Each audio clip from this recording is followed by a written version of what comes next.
മഹാനായ യൂസുഫ് നബി അലൈഹി സ്വലാമിനെ ആദ്യം മറവ് ചെയ്തത് ഈ കാണുന്ന നൈൽ നദിയിലായിരുന്നു എന്നും പിന്നീട് മഹാനായ മൂസാ നബി അലൈഹി സ്വലാമാണ് അവരുടെ ജനാസ ഇവിടുന്ന് എടുത്തു കൊണ്ടുപോയിട്ട് ബൈത്തുൽ മുഖദ്ദസിൽ മറവ് ചെയ്തത് എന്നുള്ള ചരിത്രം എത്ര പേർക്കറിയാം? ഞാനിപ്പോൾ ഉള്ളത് ഈജിപ്തിൻ്റെ തലസ്ഥാനമായ കെയ്റോയിലാണ്. ഇവിടുന്ന് ഫ്രീ സമയത്ത് പ്രധാന ആക്ടിവിറ്റി എന്ന് പറഞ്ഞാൽ ഈ നൈൽ നദിയുടെ അടുത്ത് വന്നിട്ട് തീരത്ത് വന്നിട്ട് ഇവിടുന്ന് ഇങ്ങനെ നോക്കി നിൽക്കുക എന്നുള്ളതാണ്.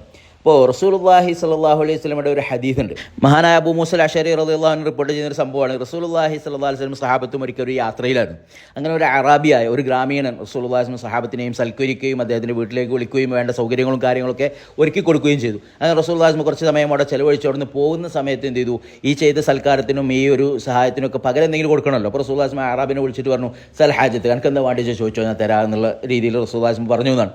അപ്പോൾ ഈ അറാബി ആൾ പറഞ്ഞു, എനിക്കൊരു ഒട്ടകത്തിന് മതി, അതായത് എനിക്ക് യാത്ര ചെയ്യാനും അതേപോലെ എൻ്റെ കുട്ടികൾക്കും ഒക്കെ പാല് കറന്നു കൊടുക്കാനും പറ്റുന്ന ഒരു ഒട്ടകത്തിന് മതി.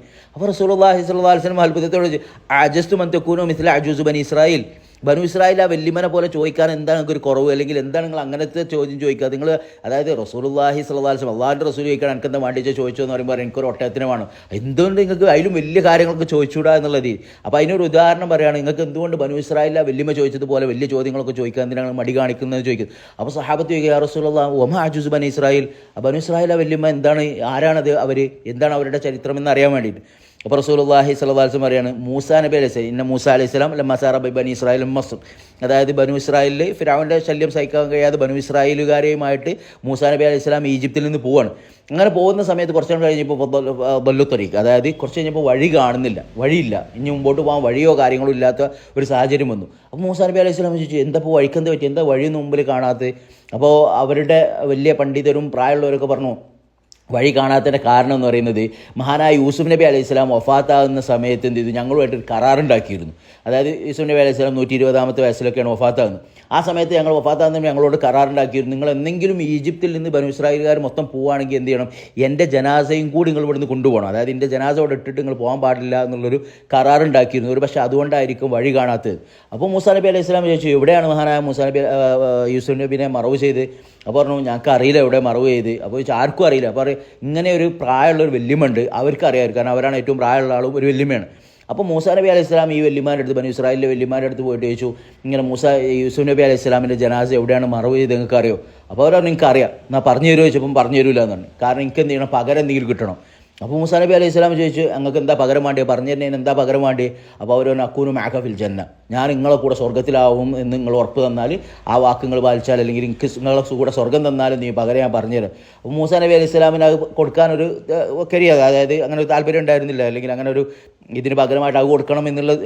അപ്പോൾ അള്ളാഹു സുബ്ഹാനഹു വ തആല എന്ത് ചെയ്തു, വഹി ഇറക്കി മൂസാ നബിയോട് കൊടുത്താളി, അതായത് നിങ്ങളെ കൂടെ സ്വർഗ്ഗത്തിലാവും എന്നാണ് പറഞ്ഞാളി എന്നുള്ള രീതിയിൽ പറയുകയും, അങ്ങനെ ആ വല്യമാക്ക് എന്ത് ചെയ്തു, സ്വർഗ്ഗം കൊണ്ട് സന്തോഷ വാർത്ത അറിയിച്ചതിന് ശേഷം അവരെന്ത് ചെയ്തു, ഈ മൂസാ നബി അലൈഹി സ്വലാമിനെയും ഈ ഇവരെയൊക്കെ കൂട്ടിക്കൊണ്ടുപോയിട്ട് എന്ത് ചെയ്തു, നൈലിൻ്റെ തന്നെ പണ്ഡിതർ പറയാറുള്ളത് ഒരു വെള്ളത്തിലേക്ക് കൊണ്ടുപോയി എന്നാണ്. പക്ഷെ അന്നത്തെ ഈജിപ്തിലെ വെള്ളം എന്ന് പറയുന്നത് ഈ നൈൽ നദിയാണ് എന്നുള്ളതാണ് പ്രബലമായ അഭിപ്രായം. ഏതായാലും ഈ നൈൽ നദിയിലേക്ക് കൊണ്ടുവരികയും ഒരു സ്ഥലം കാണിച്ചു കൊടുത്തിട്ട് അവിടുന്ന് കുഴിക്കാൻ പറഞ്ഞു, വെള്ളം മാറ്റാൻ പറഞ്ഞു. അങ്ങനെ വെള്ളം മാറ്റി കുഴിച്ച് നോക്കിയപ്പോൾ എന്ത് ചെയ്തു, മഹാനായ യൂസുഫ് നബി അലൈഹി സ്വലാമിൻ്റെ ജനാസ കിട്ടി.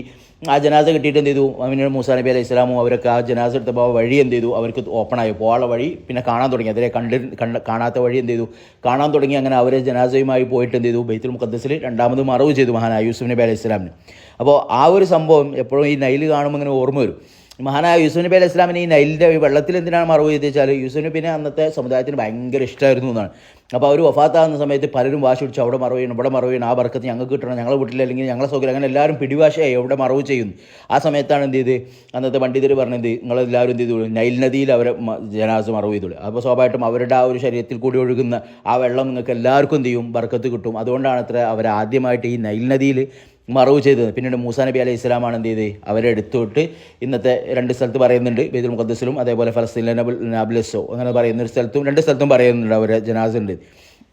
ഏതായാലും മഹാനായ യൂസുഫ് നബി അലൈഹി സ്വലാമിനെ ആദ്യം മറവ് ചെയ്തിരുന്ന ഈ നൈലിലായിരുന്നു എന്നും പിന്നീട് മൂസാ നബി അലൈഹി സ്വലാം ഇവിടെ നിന്ന് എടുത്തിട്ട് കൊണ്ടുപോയത് എന്നൊക്കെ ഹദീസിൽ എന്ത് ചെയ്യാൻ പറ്റും, നമുക്ക് കാണാൻ കഴിയും. ഹാക്കിമും അബൂ യഅല ഇവരൊക്കെ റിപ്പോർട്ട് ചെയ്തിട്ടുള്ള ഒരു സഹീഹായ ഹദീസിലുള്ള സംഭവമാണ്.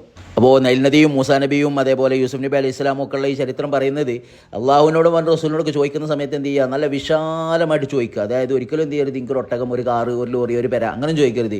അജൂസ് ബനി ഇസ്രായേൽ, ബനി ഇസ്രായേൽ വലിയമ്മ ചോദിച്ച മാതിരി ഏറ്റവും ടോപ്പ് തന്നെ ചോദിക്കുക. അതായത് മൂസാ നബിയോട് കൂടെ തന്നെ സ്വർഗ്ഗത്തിലാവണം എന്ന് ഡിമാൻഡ് വെച്ചതുപോലെ തന്നെ അള്ളാഹിനോട് ദ്വാരക്കും എന്ത് ചെയ്യുക, റസൂലുള്ളാഹിൻ്റെ കൂടെ തന്നെ സ്വർഗ്ഗത്തിലാവണം എന്നുള്ളത് മാതിരി വലിയ കാര്യങ്ങൾ ചോദിക്കുക. അതായത് ചെറിയ സംഭവങ്ങളും ചോദിക്കരുത് എന്നാണ് ഈ ഒരു ഹദീസിൽ നിന്ന് നമുക്ക് മനസ്സിലാക്കുന്നത്. അപ്പോൾ എല്ലാവർക്കും അസ്സലാമു അലൈക്കും വറഹ്മത്തുള്ളാഹി വബറകാതുഹു.